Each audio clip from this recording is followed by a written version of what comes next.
It's relevant enough. All right. Yeah. And we are live. Okay. Hi, and welcome back to the Barbell Lifestyle Podcast. In today's episode, we're going to discuss all things NEAT. So NEAT stands for Non-Exercise Activity Thermogenesis. So this is something that Marissa and I talk a lot about with our clients, and it's something that we have come to learn as athletes ourselves. So we're going to get all into kind of what NEAT is, components of TDEE, why you should think about NEAT and incorporate that into your lifestyle, maybe how much NEAT you should be doing, and all of these good things. But before we get into that, just little housekeeping things, something super exciting that Marissa did this weekend. You want to talk about that? Yeah, so this is actually kind of relevant to the discussion of NEAT in general. I moved this weekend, so moved into a new condo. It is twice the square footage of what I was living in before, so going from like 550 square feet to about 900 now, so not exactly twice, but it feels like 3 times the space. So that was my weekend. We're recording right now on Tuesday. The moving process started on Saturday, excluding packing up my entire condo like the entire week leading up to it. But it's actually super relevant because my NEAT was super freaking high throughout the whole weekend. So we moved on Saturday. We did hire movers to get all the stuff out and bring it to the new place. But outside of that, unpacking everything, going to IKEA, buying a ton of new furniture, and then dragging that up the staircase, because we do have one staircase going into the condo, and then building all that out. I was up until 3:30 a.m. on Saturday, and then I was up until 2 a.m. on Sunday. And then last night I stayed up till like 1, but like that's just because I knew I wouldn't be able to fall asleep any earlier. So I'm slowly getting back to like somewhat normal of a schedule, but yeah, I was just wired, and I was just going and going and going. And by the end of the day, Saturday, and we'll talk about how NEAT can be quantified by step count. Well, I think before, just really quickly, just in case, so I know I just said like NEAT is non-exercise activity thermogenesis. So just for anyone like Marissa, you were like, my NEAT was through the roof. So that is basically all the activity you do outside of exercise. So just like walking around, like she said, like moving boxes, walking up and down the stairs.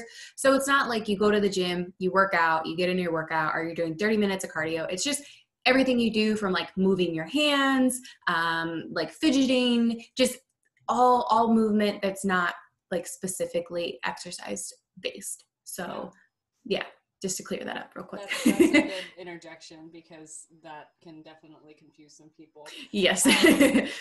But yeah, so typically one way that we like to quantify NEAT and put a number to it as coaches is with a step count. And while that's not always the most accurate, you know, there's research to show that it can be off by a certain amount. That's fine. But it gives us a nice ballpark of like, okay, what was your daily activity roughly like with that step count? And obviously that doesn't take into account if you're twitching at your seat when you're working or whatnot, but it gives you a good baseline. And so my step count on Saturday was like 18,000 steps. Oh my goodness. Which for me is like very, very hard to do. And then I believe Sunday was something like 13 or 14,000. Yesterday I definitely passed 10. And today I think it'll be a little more normal, but I did just spend like an hour like running up and down my stairs at my old apartment, clearing out the rest of the stuff. So yeah, it's just been a NEAT packed weekend. So super relevant to talk about today. Yeah, so something that Marissa and I were talking about this morning was, ironically, I was out on a walk with my dog because I was trying to get some steps in for the day before I got busy with everything. But I was talking with Marissa because I feel like we chat 24/7 throughout the day. And we were discussing part of my reverse diet, because I'm now, again, it's December, so when this comes out, it'll probably be January. But as of today, I'm 4.5 weeks post-show, and we were comparing my pictures from one day out to this morning and how I'm up 3-ish pounds from stage weight. And just the biggest difference between this reverse and my last reverse. So my last reverse, I put on 10 pounds in 2 weeks and didn't ever come back down. So normally, like sometimes people will go out to eat and they put on a little bit of water weight and they'll take that right off, but that did not happen for me.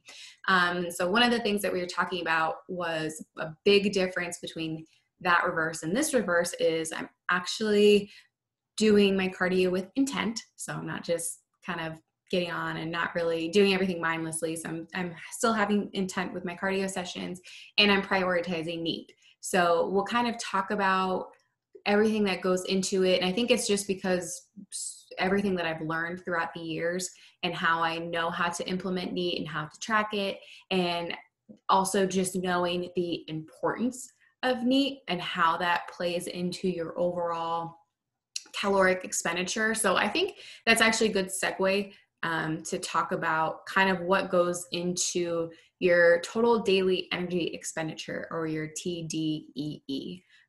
So we had something that we were going to talk about before this, but I don't know. I think this makes sense right now. Yeah. So basically, your total daily energy expenditure, that's a fancy way to say your metabolism. And like what everything that comprises your entire metabolism of what your expenditure is. So that is your TDEE.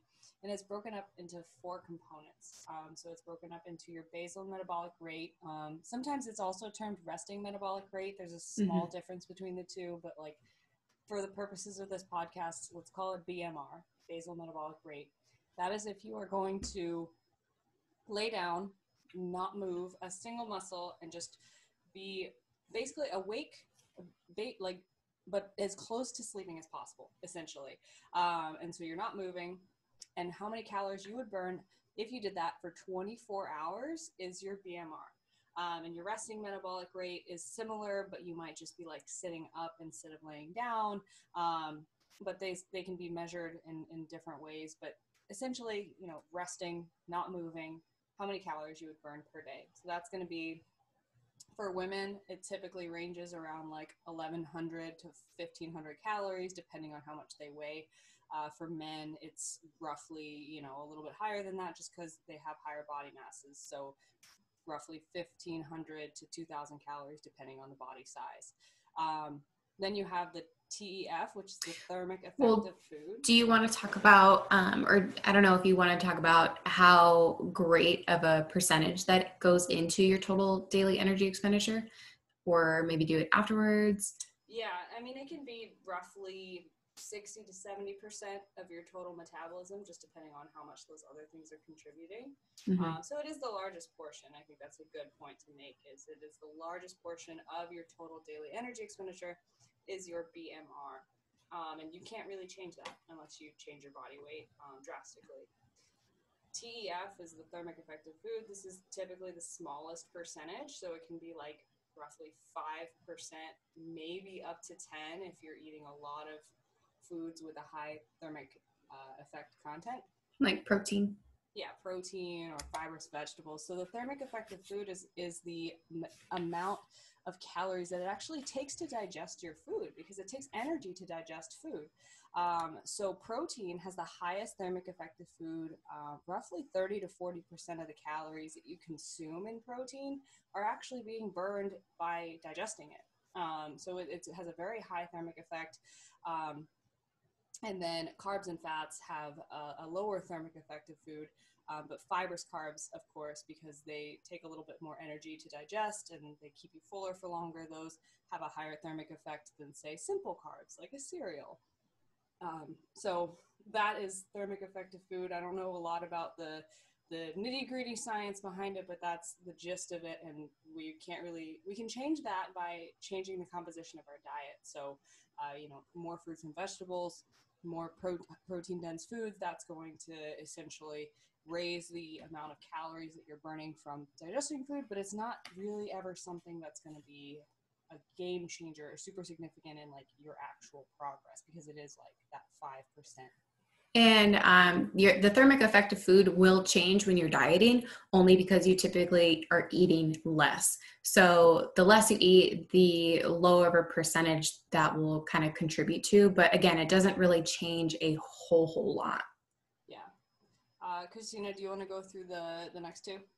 Yeah, sure. So the next one is all of the expenditure that comes from activity. So that will be like exercise. So going to the gym, getting in a workout, training, or doing cardio. So this, I think a lot of people kind of get wrong with the percentages. They think that has a much higher effect on how many calories you burn throughout the day than you actually do. So some people, and this has been our mistake that we have made in the past, is it can be anywhere from 10 to 15%.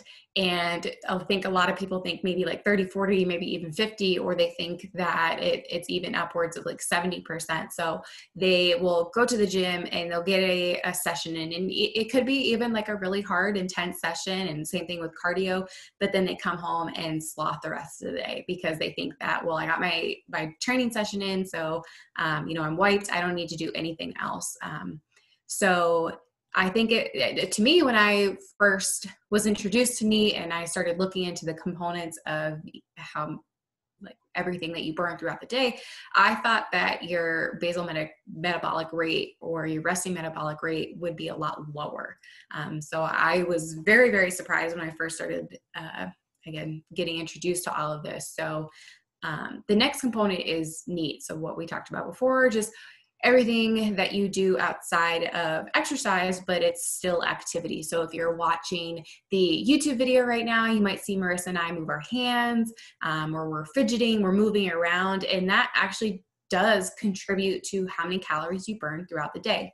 And I think what is very important to discuss when talking about the components is your NEAT can have the biggest fluctuations between those four components. So that's why it actually is something to really pay attention to, and something to kind of keep in your back pocket when it comes to dieting strategies, or just trying to be a healthy individual overall.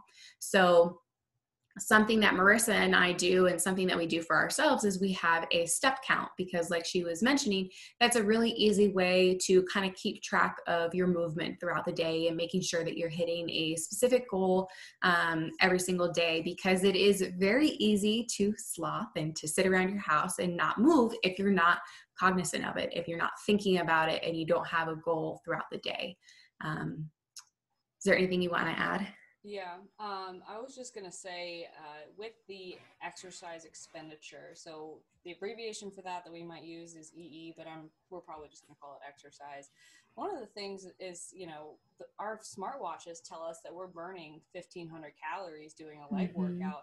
And so we're like, oh, those are the 1,500 calories that I burned today. And so some people will even quantify, that I've seen people before, and this is super bad, only eating the amount of calories that they burn, and assuming that BMR doesn't exist, because the only calories that are relevant are the ones that the treadmill says or the ones that the watch say.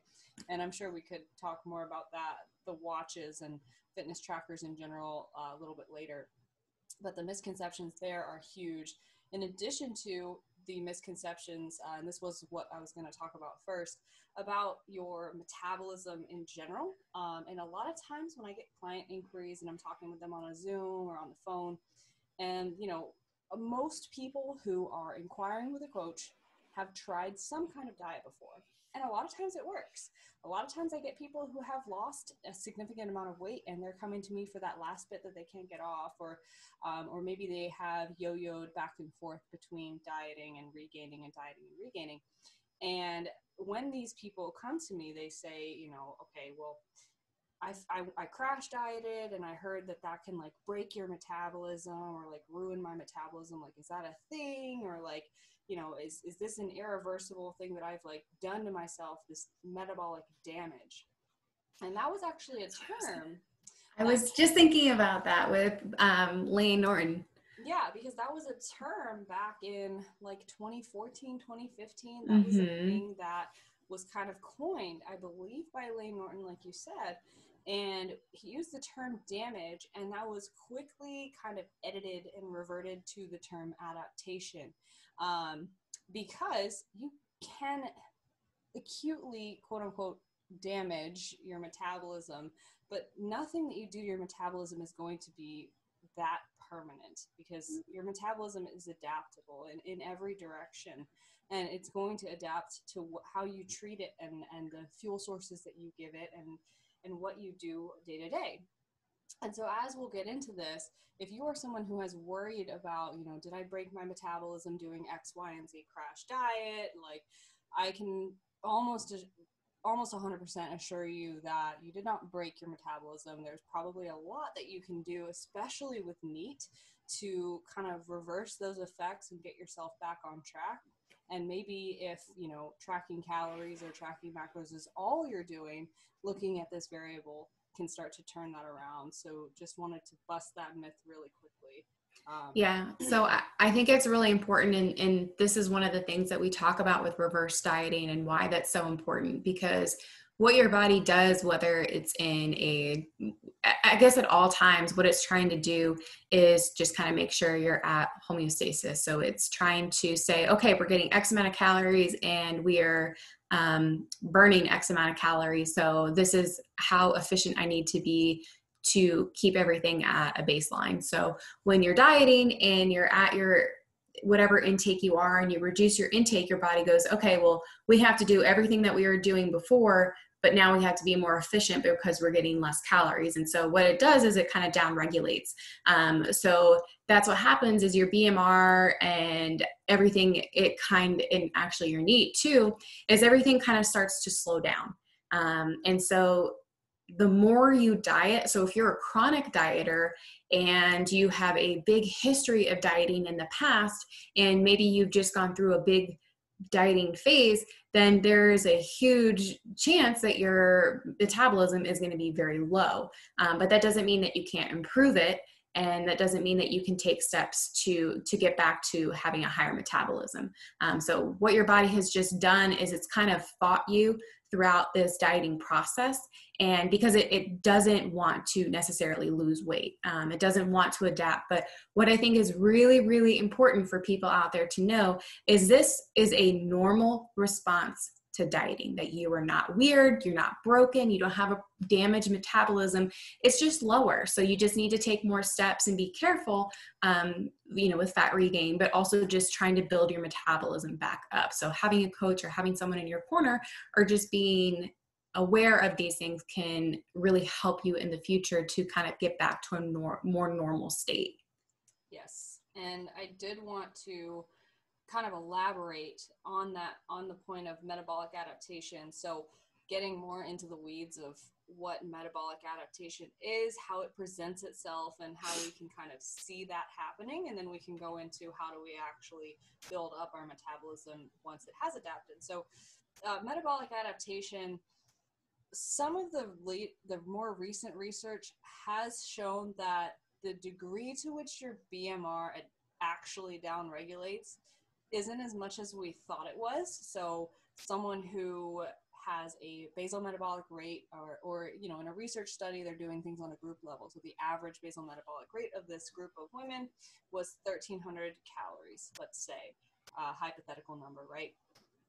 Typically what happens when a group of people go through a diet, their basal metabolic rate really doesn't go down by that much, maybe 75 calories per day, maybe 50, but there's not really a ton of adaptation happening there that's super, super significant. So you're not going to see someone's basal metabolic rate going from 1,400 to 700 over the course of a diet. That doesn't happen.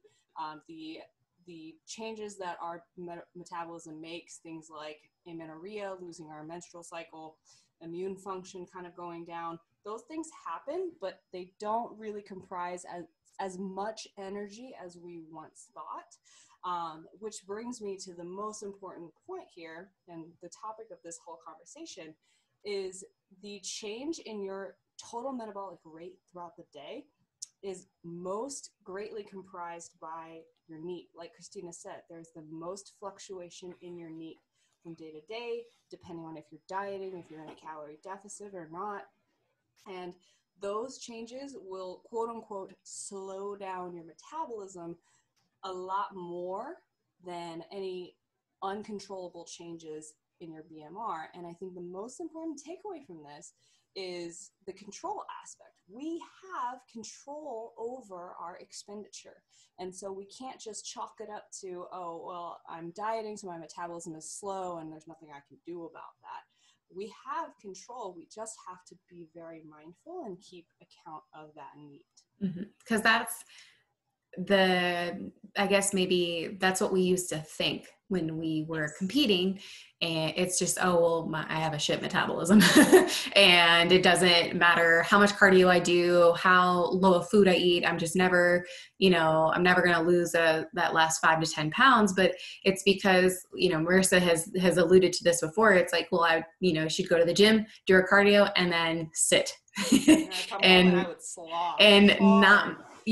not move. And so it really wasn't until I got a tracker where I was able to see, like even over the summer during quarantine when we didn't have access to a gym, I go on these like hour-long walk with my dog and I come back and be like, I'm only at 4,000 steps. Like, are you kidding me?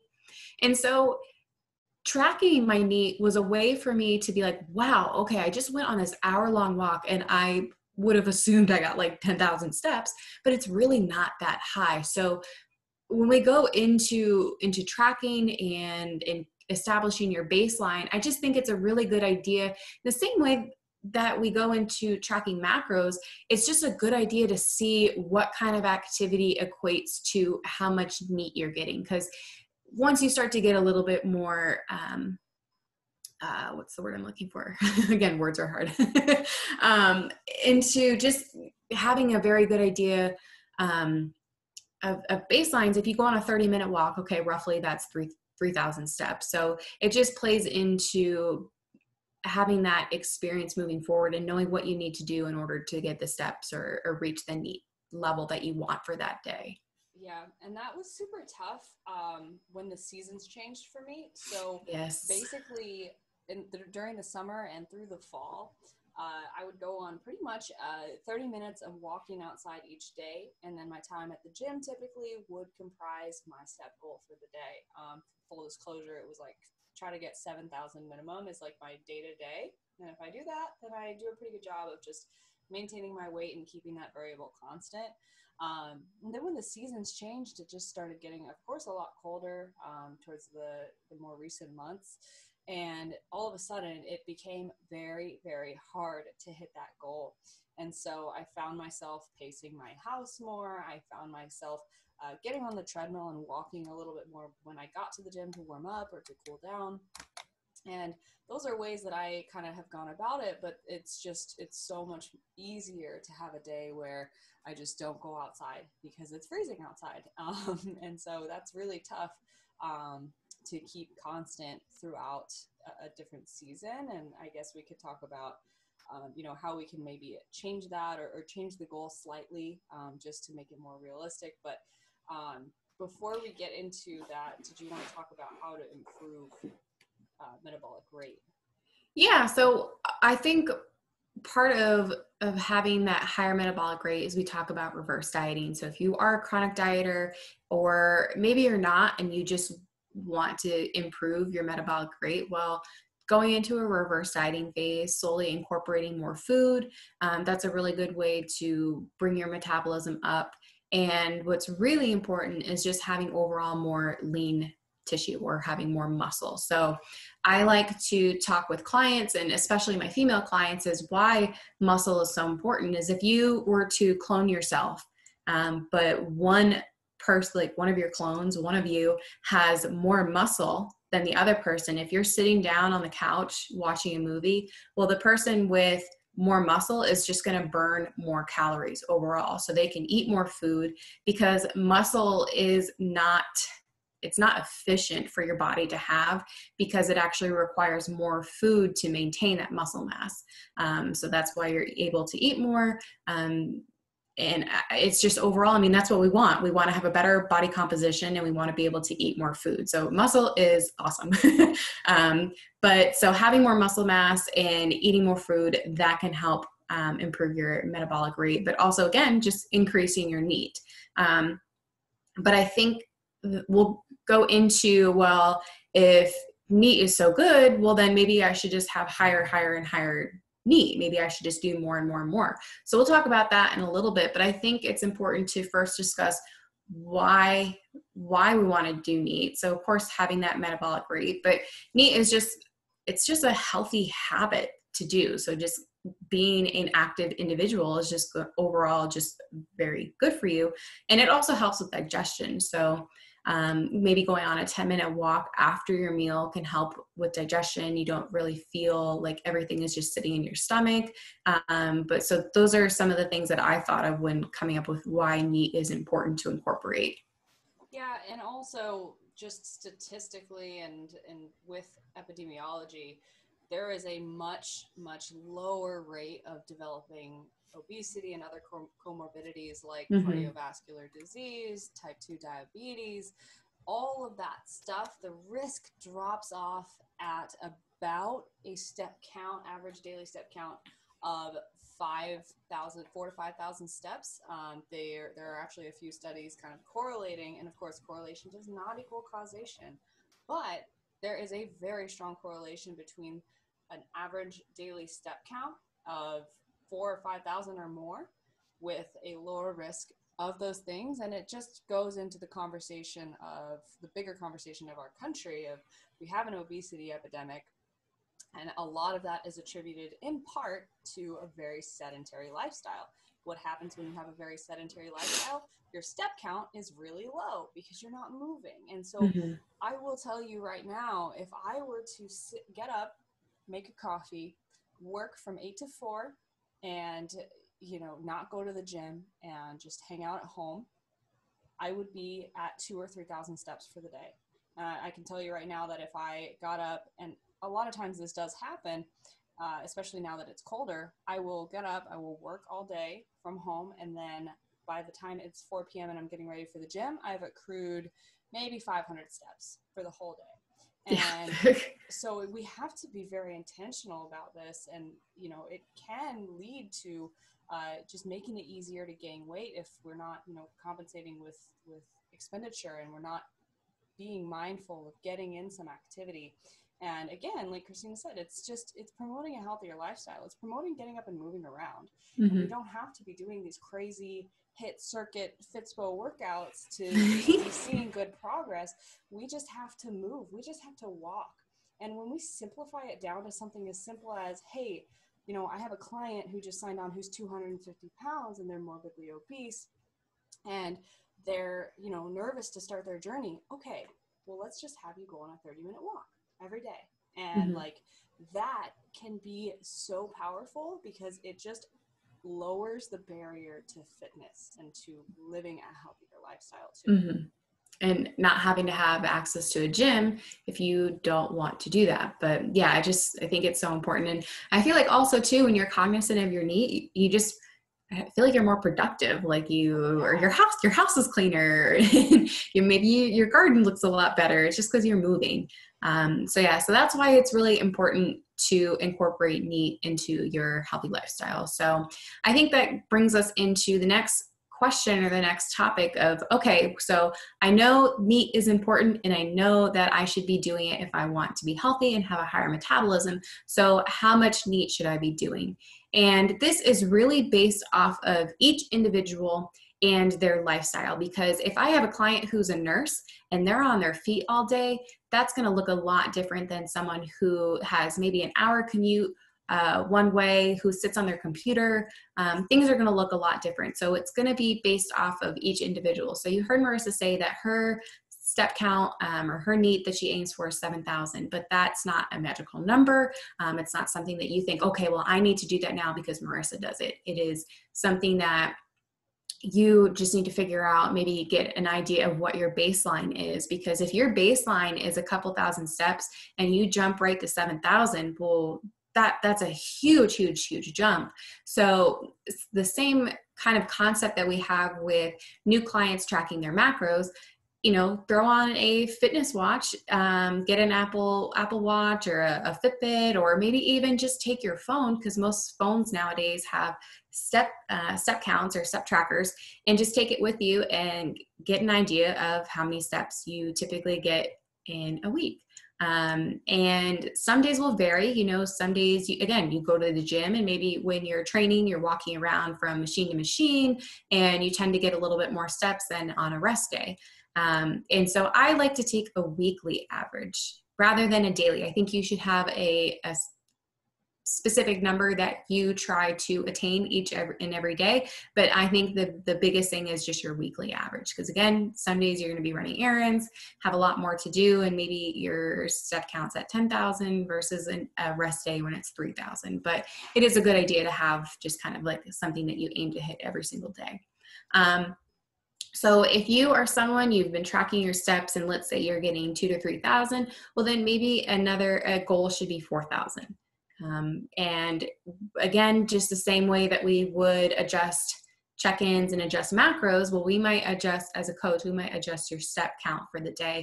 But I don't think that you should be doing anything too drastic, because again, we get into that sustainability component. And if kind of your baseline is 2,000 to 3,000, 10,000 is going to be a huge change for you. And if you do something like that right off the bat, you may feel like, hey, this isn't for me, I can't do this. And you just don't do anything at all. So I think that's why it's really important to base things off of you rather than a number that you've heard someone else try to obtain. Yeah. And with that, the whole culture of that 10,000 step per day goal, I don't even know where that came from. Probably from one of the fitness apps that has a watch that it sponsors. But anyways, that's a big prevalent thing is, oh, should I get 10,000 steps per day?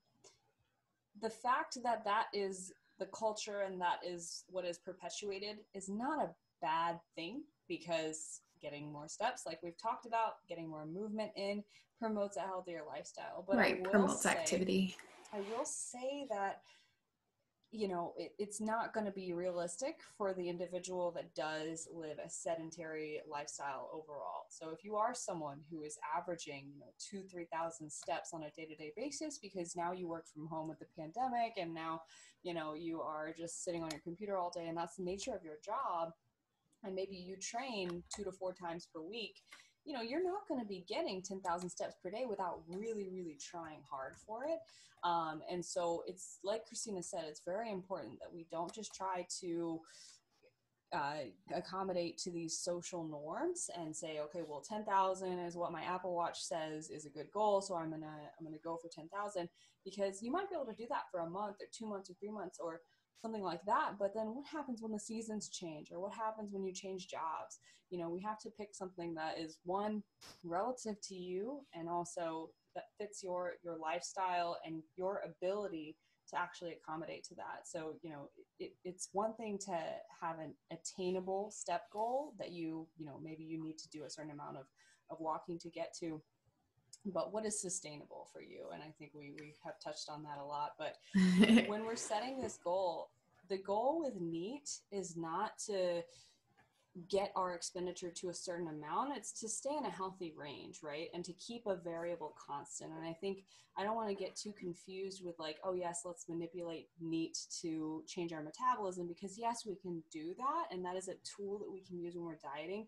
But for the most part, and for most populations, this is just something that we want to keep kind of constant and keep steady. So if for you, if you're really sedentary, maybe a great goal for you is just 5,000 steps per day. And keep that constant 365 days a year, or 52 weeks of the year. Keep that average around 5,000. And sometimes it might be a little bit higher, and sometimes it might be a little bit lower, but it's something that you can pretty easily do without too much strain on your life. That now you know that if you're gaining weight or losing weight, that is not a variable that you have to do something about, because it's constant. And that is something I think is really powerful. That yes, we can use it as a tool to manipulate things, but also it can be very helpful to just take a moving variable out of the equation when we are trying to reach a certain goal. No, I think that's really important. And we go back to that baseline. So if you like, so continuing off of that example, if you are getting 5,000 steps, but you have this idea that, okay, well, more is better. So I'm going to go to 6,000. And then the next week I'm going to do 7,000. And then let's see if I can do 8, 10. And then eventually you get to the point where you're doing 15,000 steps. You have to be very, very intentional. And that's pretty difficult if you have a lot of things going on in your life. You're going to be going on a lot of walks. You're going to be having to, I need to get up and move. My Apple Watch is reminding me to get up and move around. But if your new average is 15,000, again, your body is going to adapt to that level of activity. So you now have to keep up with 15,000 steps a day if you want to continue on with your food intake and kind of maintain. So it might be a good thing because maybe now you're able to eat more, but then what happens when life happens and you're not able to go on all those walks anymore? Then your NEAT is going to decrease. And if you continue with that intake, you might gain a little bit of weight. And so again, when we talk about that sustainability component, like 5,000 is a decent range. You shouldn't feel bad if someone else is getting 10 or someone else is getting 15, because there are people who are nurses, there are people who are personal trainers, maybe they work construction, they're on their feet all day and that is their norm. So again, I think that's why it's really important to not compare your numbers to someone else's and think about, when you're dieting or when you're working out and you're exercising, is this something I feel like I can do the rest of my life? Is this something that I feel like is good for my daily level of activity and just keeping yourself sane? Because if you're constantly all day stressing, I need to get my steps, that's probably not healthy if you're constantly obsessing over that number. Yeah. And I think it's very important, that point that you made about not comparing numbers from person to person. I think that's something that's kind of thrown around a lot in the fitness industry with regards to diet. Mm-hmm. But this plays into that a lot, because if you see someone, who's the same height and weight as you, and they're eating, let's say it's a 5'2" female, petite female, right? And that person, one of them is eating 2,500 calories per day, and she's got the best body composition. She's flaunting it all over Instagram. And then there's another 5'2" individual who's only able to eat maybe 1,700 calories per day because of her lifestyle. And so NEAT plays into this, because maybe that person eating 2,600 calories is like an Orange Theory coach, or like, works construction or is on their feet all day long. So of course they're going to be able to eat more. But they also probably have to have the hyper awareness that if they have a day off, or if they have a day where they're really just not moving at all, or they do change their job to something that's work from home, they have to have that hyper awareness of, okay, now I can't continue eating like this, because that's going to change things. And one other point that I really wanted to bring up is, let's say you did want to increase your step count a bunch. You wanted to go from 8,000 steps per day to 15,000 steps per day, because you want to be that person. You want to be that person who eats 2,500 calories or 3,000 calories per day and maintains their weight. You want to be able to flaunt that on Instagram, right? So if that is something that you're going to do, again, you need to have that hyper awareness of, if I change my activity back down, I need to have the awareness to also change my diet. So these things go hand in hand, because like you said, NEAT is the largest controllable component of our metabolism. And so we can manipulate things if we really want to, but we have to be aware that our diet goes right along with that. And that is, I have this problem a lot with collegiate athletes, because they'll come off of their 4 years and they will immediately gain a bunch of weight once they start their 9 to 5. And they're like, well, I just kept eating the way that I was eating when I was practicing 6 days a week for 3 hours a day. I'm like, yeah, you see how that can be an issue. You didn't adjust your nutrition to match. So that is kind of how those two things really do go hand in hand. And I wanted to make sure that was something that we touched on.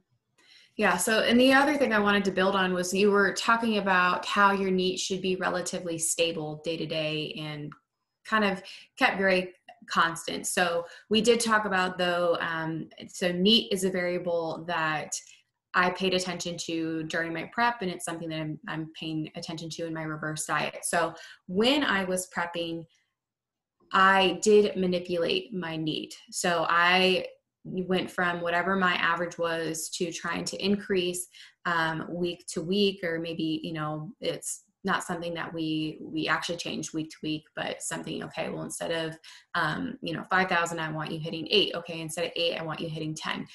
Instead of 8, I want you hitting 12. But something to keep in mind is once that number hit 10, once that number hit 12, that was my new baseline. So I had to continue hitting that number every single day, or really focusing on that weekly average, but it couldn't drop down below that because my food and my activity levels were, we're evolving around my NEAT. So that became my new baseline. So I think that's something, it's not just, okay, 1 week I hit 10, well, now I'm going to go back to 5. That if you have a new number, you kind of have to taper in the same way that you would food. So that what I was trying to hit in prep, I am no longer trying to hit. So along with my cardio that's being prescribed, my NEAT is decreasing as well, but it is still something that I'm tracking of. So it's not like, okay, I was at 15,000 steps during prep. I'm now going to hit 5 again, because that's my normal. It's like, well, no, I still need to pay attention, and I still need to taper it down a little bit. So just in the way that we manipulate food, sometimes NEAT is manipulated as well. But kind of once you get back into your normal, then that it can be a little bit more constant and not changing quite as much. Yes, and I wanted to add on kind of just the nature of how our metabolism adapts, because we talk about, hey, you change this, it becomes your new baseline. I don't want to put out the idea that your metabolism adapts like this. Mm-hmm. That's how you see progress. So let's say you're maintaining your weight with 7,000 steps per day and a consistent calorie intake, but then you increase to 10,000 steps per day for the next 2 weeks.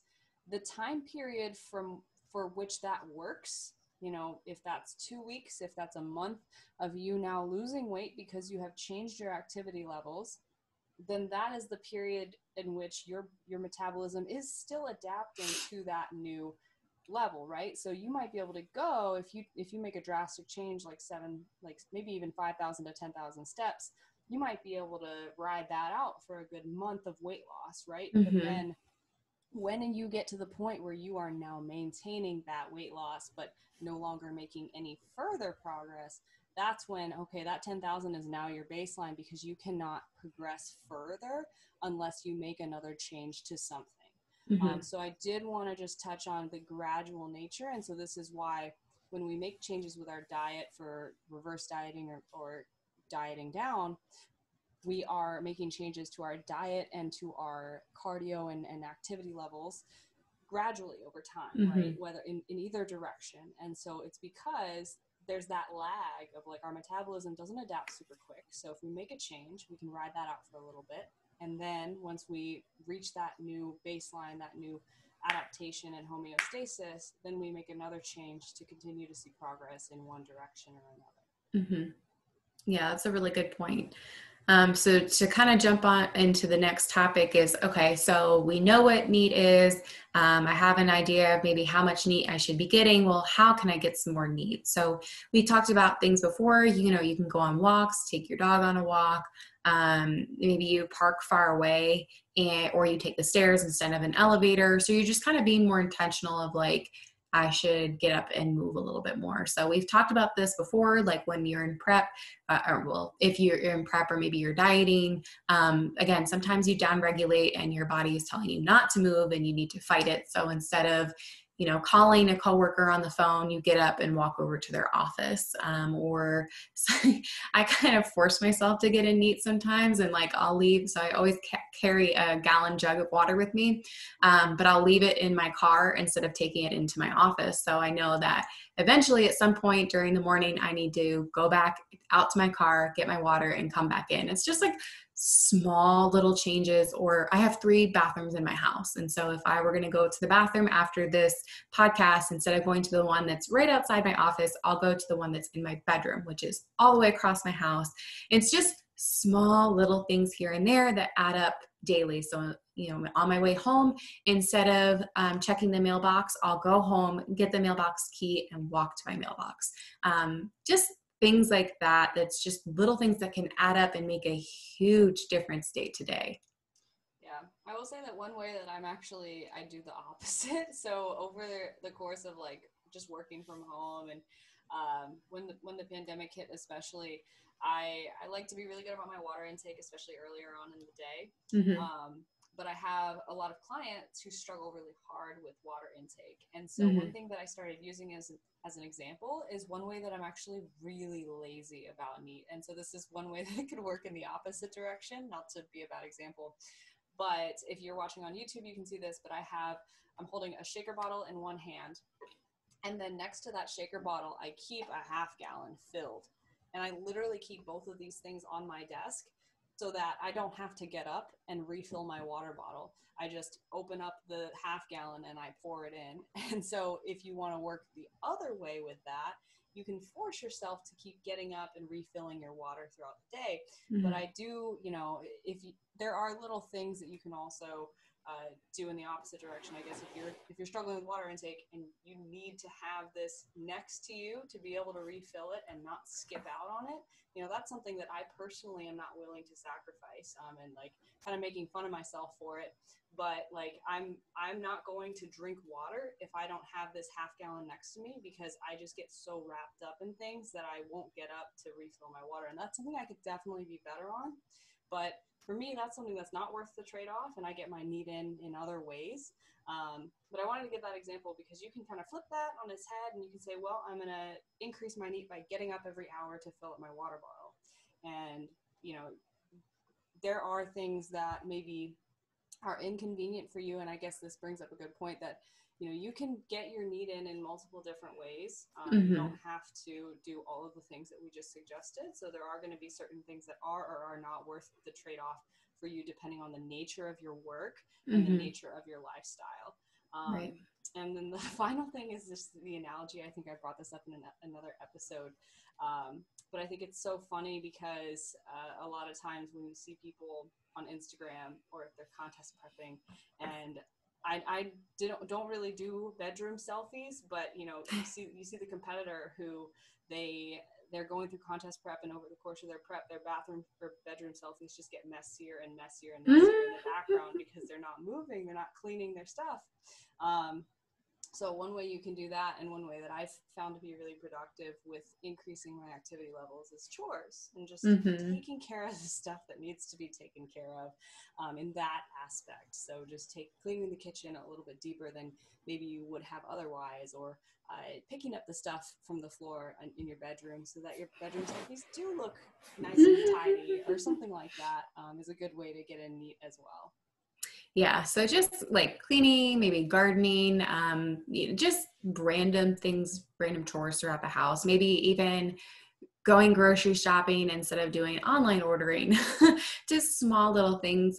But the other thing that I think can be important too is it's kind of the same thing that you might experience around the idea of working out or getting in your cardio, that the longer you put it off, that kind of is like it looms over your head. So what I like to tell my clients is, because it's very easy to let your day or to let life kind of overcome and kind of get in the way of things. So when I was during quarantine and when I was working from home, I didn't have to be at work as early. So I was able to get up and go on a walk with my dog, and I was able to get in anywhere from 3,000 to 5,000 steps to start my day. And it just made me feel very good, just to kind of clear my head, set my intentions for the day, maybe listen to a podcast. But also I knew, okay, I got out a lot of NEAT for the day, so it's not something I need to really worry about, because I know that whatever movement I do throughout the day is going to be what I need to hit.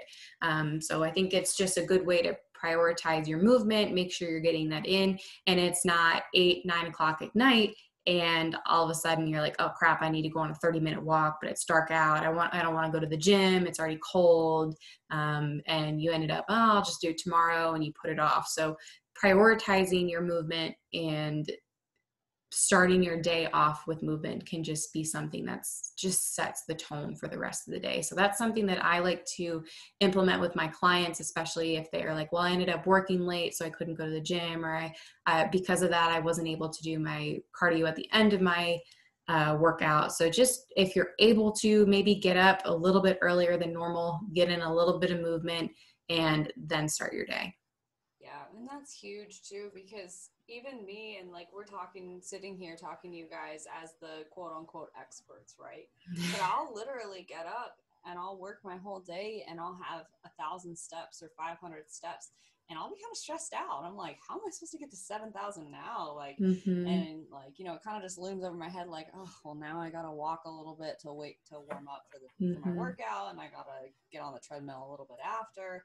And like, that's something that is unique to the winter months for me, because it's just, I can't go outside after lunch and go on a nice little walk because it's 30 degrees.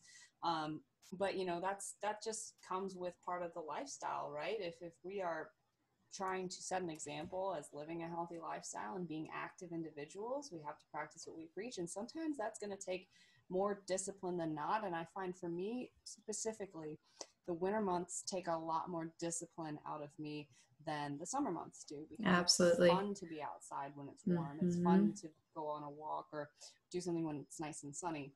It's easy. That's what I would do. I would go outside right after lunch and I would do a little digestion walk, and I'd feel really good. But you know, it's really, really tough in the winter months. So, you know, I don't want you guys sitting here and saying, oh, well, they get their steps in every day because they're fitness influencers and they're perfect with everything they do. You know, it's really hard right now for me to stay consistent with just even a 7,000 step goal. And for some people, 10,000, 15,000 is normal. But for me, it's, you know, it's difficult to get up to that on most days. No, I agree. So I think the other thing, we've kind of touched on this before, is how you can track your NEAT. So there are a lot of different ways and a lot of different products. So we have a lot of people who have Apple Watches and they will sync to your phone. Marissa has one on right now. I used to have a Fitbit, but it stopped working on me. So now I have a different one. It's not my favorite, but it kind of gets the job done. And there are some people who might, again, because I have clients who are very high stress individuals, and they will be like, well, which one is the most accurate?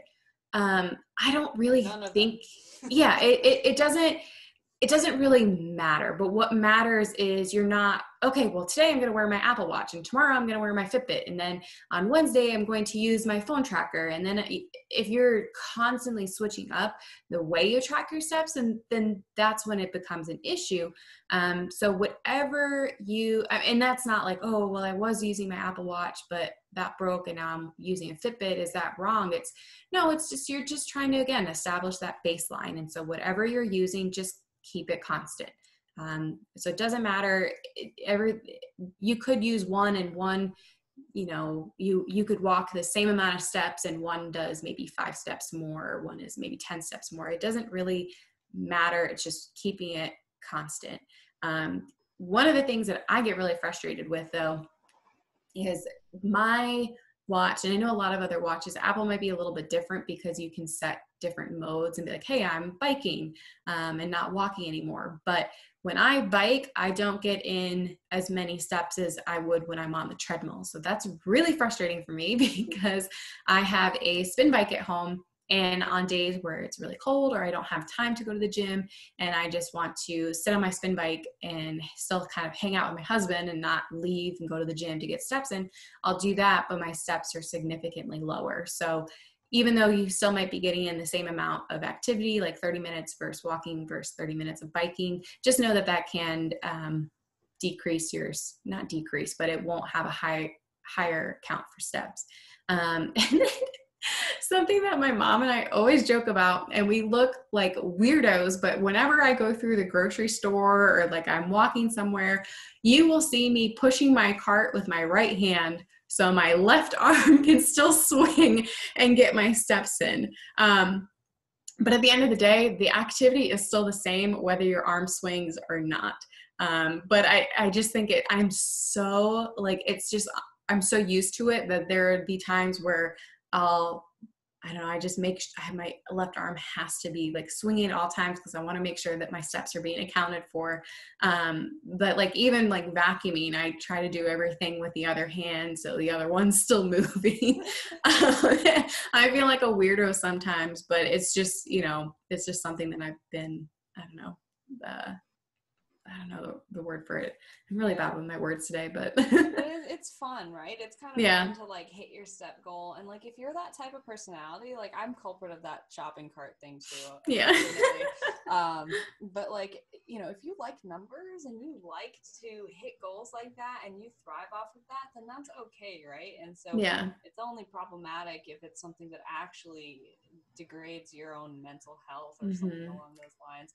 I did want to bring up there was a study that was being done at my university last spring. I don't know what the status on it is right now because I know they were collecting data like right before the pandemic hit. But one of my professors was doing a study with our gait analysis technology. So we have 3D gait analysis cameras, so you can basically record someone walking on a treadmill or running on a treadmill. And so what they did is they had participants come in. They would be filmed walking on the treadmill, and they'd have you walk for a mile on the treadmill. And it'd be roughly, like at a 20-minute mile pace. They'd put a fitness watch on you, and they were testing the differences between the step count that was actually recorded, the step count on the watch, and the step counts between different types of watches. So I believe they measured with a Fitbit, a Garmin, and like one other. And I know they didn't do the Apple Watch, but I would be so curious to see how that would play into it. But they were essentially verifying the accuracy of the watch. And I don't know the exact outcomes of that study, but from the discussions that I had with some of the, because I was a participant in that study, the discussions I had with the people collecting the data was that it's just not really quite as accurate as we want it to be. Can be a little bit above, can be a little bit below. Depends on the arm swing, depends on the sensitivity of the watch itself. So again, we're not taking these things as gospel. We're not taking the step count as this is exactly what I did today. Because if I wave my arms around right now, it'll tell me I got 5 steps. Same thing with driving. Like I've noticed sometimes when I drive with my left hand, I'll be like, oh, well, I know I didn't just get up and walk around, but it's accounting for my arm moving. Yeah, so it's not, it's not going to be the 100% accurate, but it is important, like we said, to just get a general idea of what our movement looks like. And I think that should be the biggest takeaway that you get with that. Right. And I think it's kind of the same thing when it comes to tracking your food, that whatever, because I'll get some people who say, should I track my rice cooked or uncooked? Should I do it raw or cook? How should I track it? And I'm like, whatever makes it easier for you and you are going to stick with on a consistent basis, and just track the same way, because if you are, let's say you track your chicken cooked, okay, if you are eating 4 ounces for every single meal and you now want to manipulate it and move to 3.5, well, because you are doing it constantly every single time, that for a fact you are going to change how much you consume, because you've gone from 4 and you've gone from 3.5, and it's the same way every single time. But if one day you weigh it cooked and one day you do it raw, and you may not be able to make an accurate change. So it's the same thing with your NEAT. If you